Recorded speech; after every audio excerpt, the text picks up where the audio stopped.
আসসালামু আলাইকুম গাইস। পাখির জন্য হাড়ি কিনে আনছি। হাড়ির মুখ দিয়ে ঢুকতেছে না, দেখে খাঁচার মুখ দিয়ে ঢুকতেছে না, সেই জন্য উপরের ছাদ খুলতেছি। গোনাগুলি কাইটে ছাদের ভিতর দিয়ে হাড়িটা ঢোকানোর চেষ্টা করতেছি। এই হাড়িটা ঢোকাবো, পাখি দুটো ভয় পাইতেছে। এখন এই প্লাস্টিকের হাড়িটা বের করে পাখির ওই হাড়িটা ঢোকাইতে হবে। সব কিছু বের করে নিতেছি যেন পানি না পড়ে। এই হাঁড়িটা ঢোকানোর জন্য চেষ্টা করতেছি, এখান দিয়ে ঢুকবে না।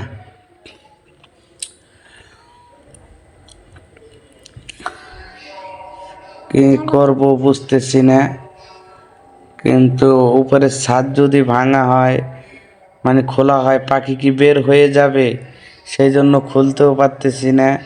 অনেক চিন্তা ভাবনা করতেছি। এই মুখ দিয়ে, এই খাঁচার মুখ দিয়ে ঢুকাইতে চাইতেছি হাঁড়িটা, কিন্তু ঢুকতেছে না হাঁড়িটা। পাখির খাঁচার মুখটা খুবই ছোট, এই হাঁড়িটা হয়ে গেছে অনেক বড়, ঢুকতেছে না। আমার ছেলেও চেষ্টা করতেছে, পারতেছে না হাঁড়ি ঢুকানোর জন্য।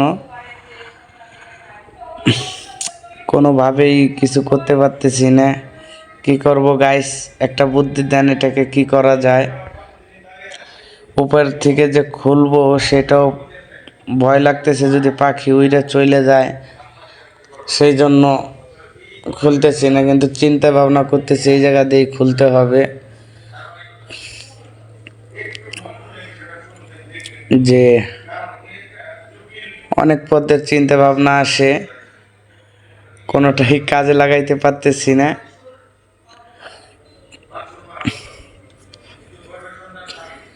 পাখি দুটো কত সুন্দরভাবে বসে রয়েছে নিচে, দেখুন। খুবই মিশুক দুইটা পাখি, সব সময় মিলেমিশে থাকে।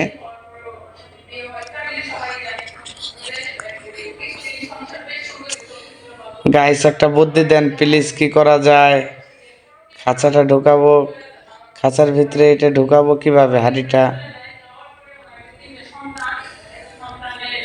আমিন খান, আমিন খান, কি এটা তো ঢুকাইতে পারতেছি না, কি করব বলো তো। সাত খুলে দাও।